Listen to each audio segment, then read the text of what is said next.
Disclaimer. None of the songs, including intro, artworks, including thumbnail, or characters in the video are mine. This is not an accurate portrayal of the characters. This is not a defamation of character either. This is only for entertainment. Warning. Foul language, grammatical mistakes, typographical errors. For as long as Iwaizumi can remember, Oikawa was always there beside him. Every milestone that Iwaizumi remembers achieving, Oikawa was there. Every pain that he remembers experiencing, Oikawa was there. His first most vivid memory, Oikawa was there. And Iwaizumi knew, there was no escaping. Oikawa would always be there, until he wasn't. College was different in a lot of ways from middle school and high school. He knew from the start that it would be a vastly different world. He was expecting it. Still, knowing was different to actually experiencing it. The most disconcerting of all was the absence of Oikawa. For once, there was no Iwa-chan's following him around. It was peaceful and quiet, relaxing. He loves Oikawa, but he was chaotic and insane, and Iwaizumi, even with the years they were together, couldn't wrap his head around the storm that was Oikawa Toru sometimes. So a break, a little bit of distance from him was appreciated. At first at least. Only a month in college and the silence started to become suffocating.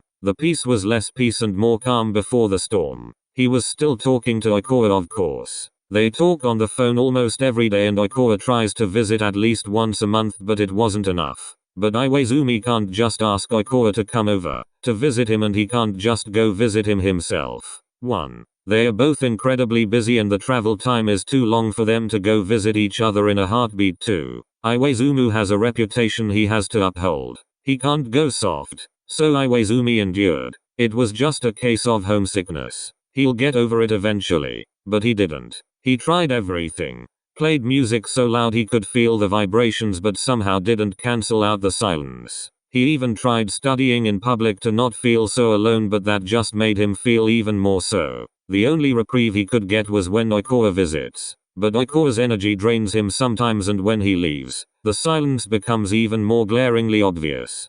3.5 months in, Iwaizumi decided to play volleyball again. Nothing serious. It's just to release pent-up stress, so a bench warmer is fine. He could even get practical experience by observing their training. So that's what Iwaizumi did. He entered the court to apply for the teams. That's where he met Osumi, the girls' volleyball team setter. Iwaizumi was surprised at her uncanny resemblance with Oikawa. Short brown hair, chocolate brown eyes that caught the sunlight just right that it looked like gold. She was thin but tall, almost the same height as him. Her skin was light and looked so smooth. She looked soft too, like she can't defend herself, but the slight muscles he can see on her arms says differently. That and the arm-breaking serve she made earlier. From what he can gather, she was also playful, competitive, willful, not enough to be seen as a bitch, but enough that people won't want to mess with her. She was beautiful. It all went to shit after that. They started talking. First from mutual respect on their abilities as a volleyball player, then they found out they had a lot of things in common.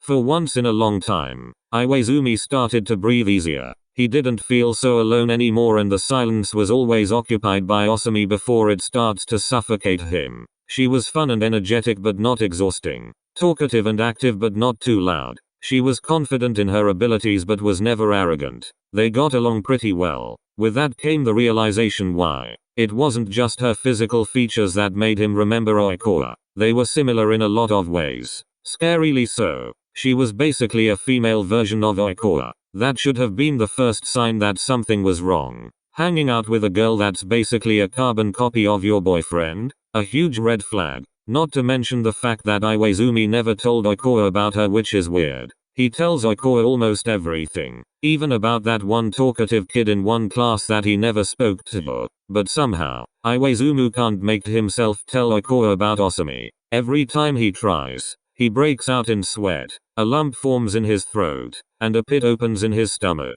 He feels guilty. That was the second sign. It's no longer a flag but a freaking billboard. Iwaizumi still ignored it. The third sign was when he started comparing them. Osumi was a female Oikawa, but she was also less annoying, less clingy, less loud, less insecure, less chaotic, less troublesome. And he doesn't know what to do with that. So he buried it deep inside him, along with the guilt that was eating him alive. The biggest sign of all though, was when he realized that Osumi liked him. And yet, he never stayed away from her, never discouraged her subtle flirting. In fact, he flirted back.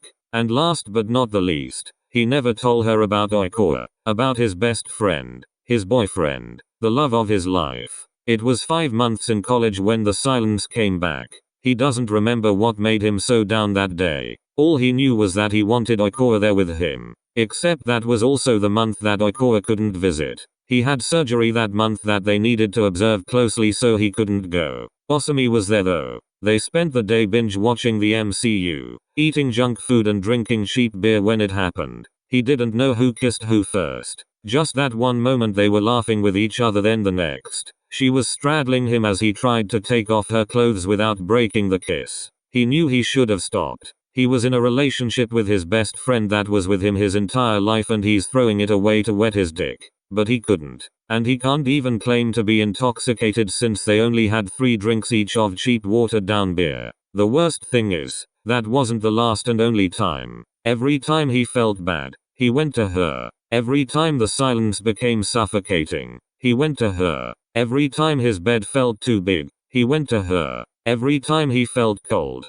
he went to her. Every time he realized what he's doing and the guilt is eating him alive, he went to her to drown it out, making him even more guilty, making him seek her more. That was probably why he became meaner to Oikawa. He was instinctively pushing him away, preventing him from finding out about his betrayal. Because Oikawa could forgive harsh words, but he'll never able to forgive betrayal. A day before Christmas, 4 months into the affair, the silence came back again. Oikawa already visited and is sure to spend the holiday with his family. Iwaizumi's family went overseas though, so he was alone again. But so was Osumi. They didn't even reach the bedroom when he grabbed her and took her shirt off, almost ripping it. They tumbled down the couch, and not even 5 minutes later, he was inside her. He was so focused on chasing pleasure that he didn't hear the door open, nor the pained gasp that followed almost immediately after. He did, however, hear the clearing of throat behind him, and judging by Osumi's frantic scrambling, so did she. He looked behind him and felt his heart drop.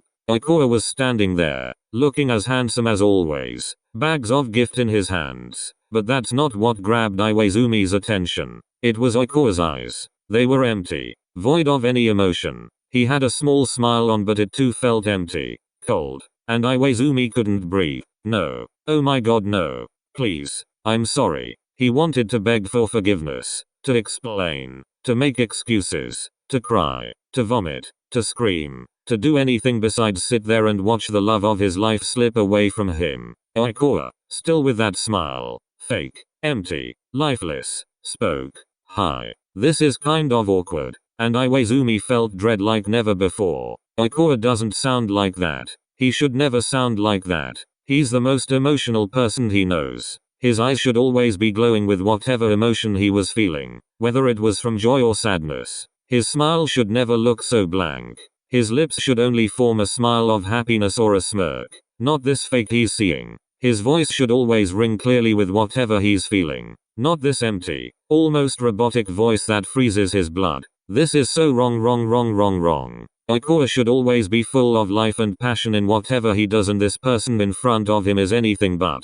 Iwaizumi couldn't breathe. He just sat frozen as Oikawa spoke to Osumi, not even registering the conversation. He only registered the thundering beat of his heart, the pit inside his stomach, the stone stuck in his throat, the cold sweat that's coming out in buckets, and the bile that's slowly but steadily rising up. He kept his mouth close, afraid that the second he opens it, he's going to puke. His head is pounding so much he could hear it, could see it, the sides of his vision darkening. His hair is standing on end and he feels like he's at the edge of a high building, swaying as gravity tried to pull him over. A shadow fell over him, making him look up. His heart skipped a beat when his eyes met empty brown ones. If Iwaizumi could, he would have sucked in a breath.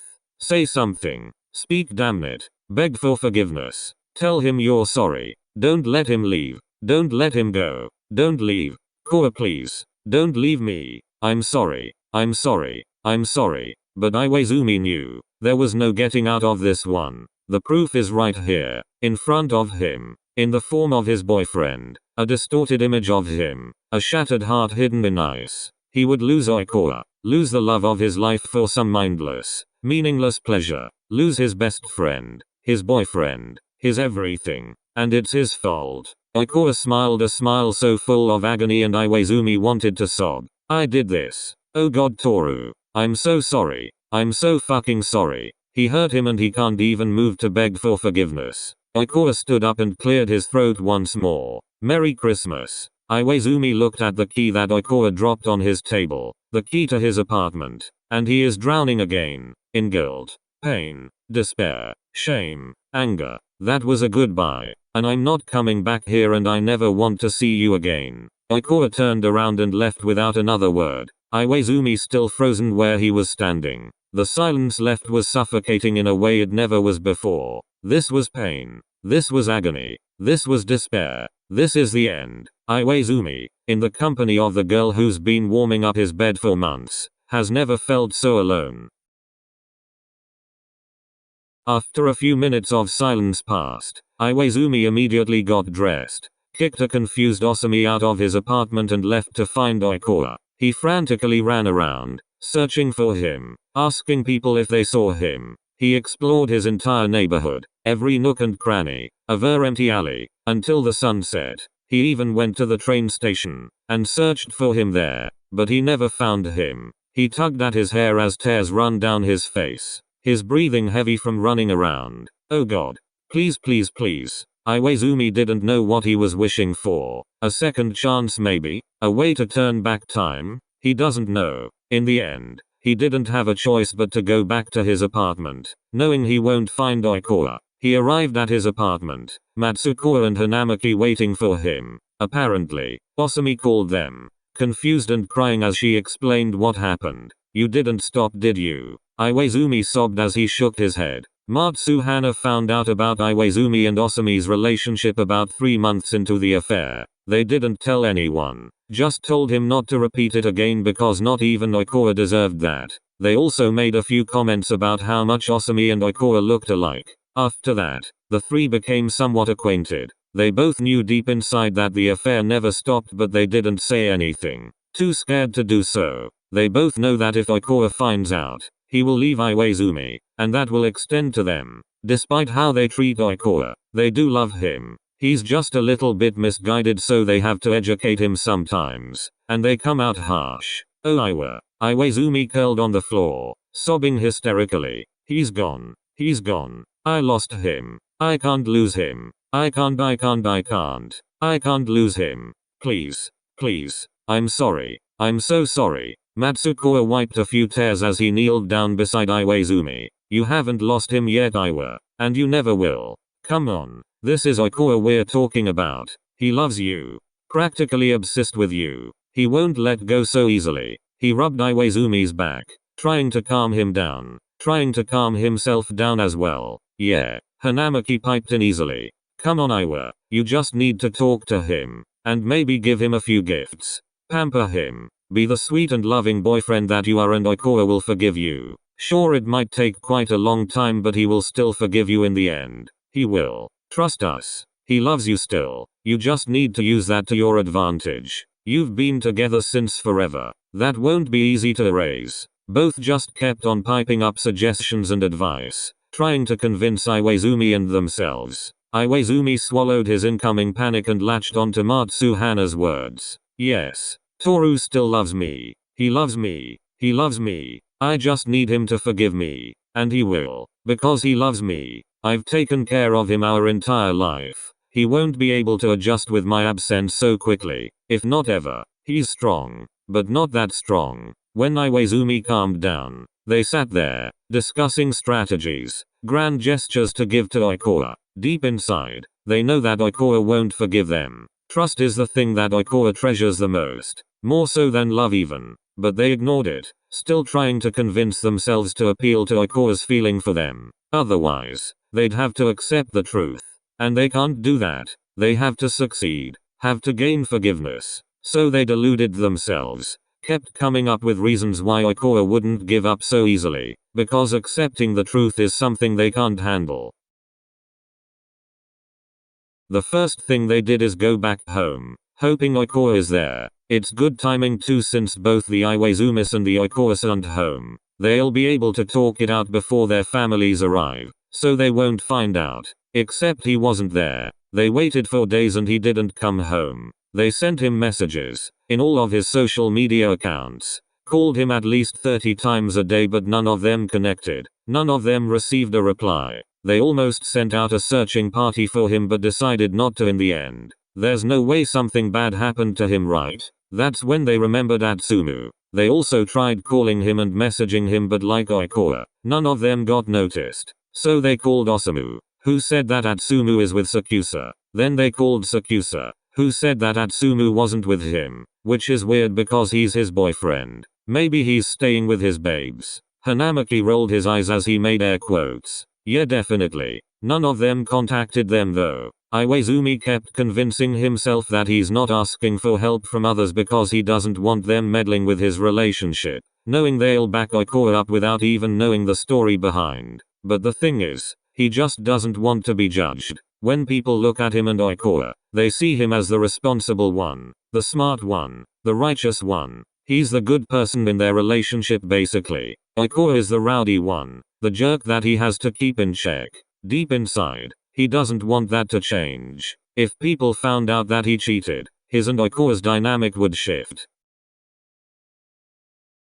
In the end, when they're running out of time as classes are about to start, Iwaizumi and the rest ended up asking the group for help. They didn't go into details, just said that Iwaizumi had a fight and that he wants to apologize but can't since Oikoa's ignoring him. Everybody said they don't know where he is but would gladly help with the preparations for the apology. They even got a few good suggestions. Atsumu didn't answer though. They all spammed him but he still didn't answer. Nobody can contact him. In fact, all his social media accounts are gone. Iwaizumi found out from the Inarizaki and Aoba Josei group chat that Sakusa and Atsumu broke up, so maybe he was sulking. He asked Osamu to ask Atsumu to come online but he still didn't. Iwaizumi was getting desperate as he already missed some of his classes and he can't miss any more unless he wants to drop out. They went to confront Atsumu about it but got nothing in return. They were surprised at Atsumu's response. They didn't expect him to be that intimidating.